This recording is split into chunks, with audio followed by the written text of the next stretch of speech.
Hello, 21st century. I am Elizabeth Tudor, and this is my story. I graced the world with my existence on September 7th, 1533, in Greenwich, England. I was born to Anne Boleyn, the second wife of King Henry VIII. So, yeah, I was a royal princess. But trust me, it's not as nice as you might think. My life didn't get off to the best start. Doctors and astronomers all foretold I would be a handsome young man. So, when I turned out to be a girl, my father was terribly disappointed. Most of England didn't recognize mother as father's wife because he had gone against the Roman Catholic Church to marry her, making me unfit for queendom. Instead, they considered my way meaner half-sister Mary the true heir to the throne. Of course, after Mary had 3 miscarriages following my birth, father lost interest and had her executed for treason. All because he wanted a son. Men. I was just 2.5 years old, and her death made me an illegitimate child, just like Mary. You would have thought such a thing would bring us closer, right? But no, she was still jealous and hated me. Well, only one of my half-siblings was considered legitimate, Edward VI. Father died when I was 13, making Eddie the king. My stepmother Catherine married Thomas Seymour, Eddie's biological uncle. Yes, my family tree is rather messed up. Thomas was, for lack of a better word, a throne digger, and set out on an evil, diabolical plan to marry me. Eventually, Catherine found out her husband had the keys to my room and was visiting me, Reed being a total creeper, while I was asleep. She sent me away to Hatfield House, either to keep me safe or to keep her husband faithful. I'm not sure which, and Seymour was eventually executed. Growing up, I'm not ashamed to admit I always had my nose in a book. Catherine made sure I had the best tutors in England, and I loved all kinds of academia. Theology, history. By the time I was queen, I could speak 6 languages. For I, of all people, knew the importance of a good image. After all, England still considered me a bastard child. When I went out, I was polite and charming, and dressed in the plainest, most modest clothes I could find, in great contrast to the more ornate female style of the court at that time. This was very effective in building a reputation for a chaste and intelligent young Protestant princess. My brother loved me much more than he loved Mary, who continued to be Roman Catholic against Edward's Protestant policies. Unfortunately, Edward was always pretty weak, and soon became fatally ill. Because both Mary and I were considered illegitimate by England, his will declared Jane Grey to be his heir. However, Jane did not even want to be queen, and her support quickly crumbled. She was dethroned in just 9 days. Mary became the next queen. After her enthronement, I went to meet her again for the first time in 5 years.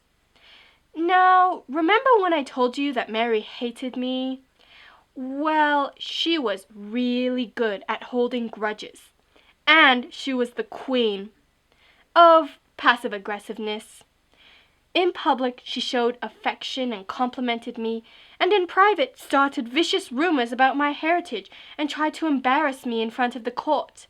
She was the predecessor to the mean girls. I tried to retreat to my beloved Hatfield house, but Mary didn't trust me, and I was inevitably dragged back into her dramas. Again. Finally, Mary ordered me to be locked up in the bell tower, where her counsel interrogated me for weeks on end, trying to find the slightest sign that I was a traitor or plotting to kill her. It was one of the darkest periods of my life.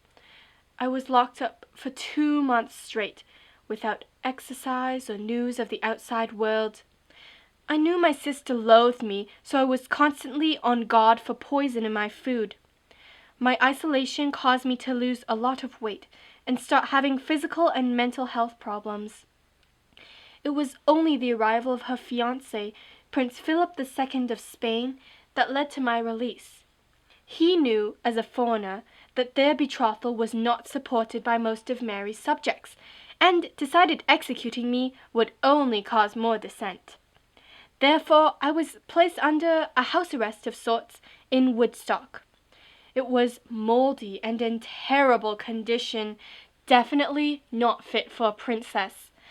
I constantly wrote letters to Mary and begged her to see me, but she refused to even read them.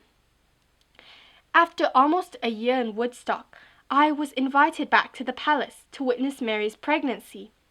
She was extremely content with her own life and finally agreed to see me again. We made peace at last. Then her pregnancy turned out to be false. On top of that, she proceeded to make herself really unpopular with the whole "burn the Protestant heretics" thing.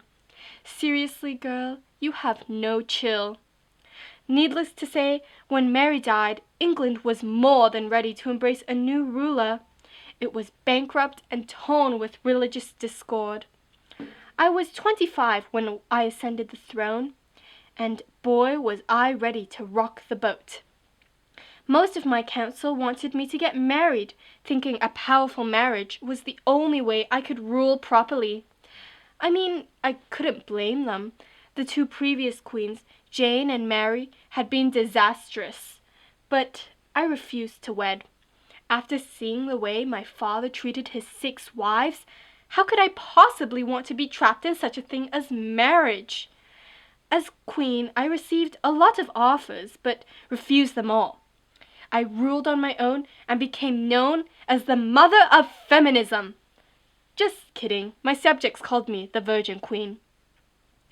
Now, not to brag, I have been hailed as one of the greatest English rulers of all time. I became famous for the defeat of the Spanish Armada, when a fleet of ships intending to invade England was destroyed. Though a small victory, this was a turning point in my reign of power. My subjects now believed God supported the Protestants, and, by extension, me. I also worked closely with the parliaments. I mean, I knew that as popular as I was, even the perfect Queen Elizabeth couldn't get everyone to support her. So, building trust with a large body of government was a most useful way to get the support I needed to pass my laws. I loved my country and subjects, but as years went by, my friends all passed away. Depressed and sick, I finally died at the ripe old age of 69. At least, compared to my siblings, it was pretty old, okay?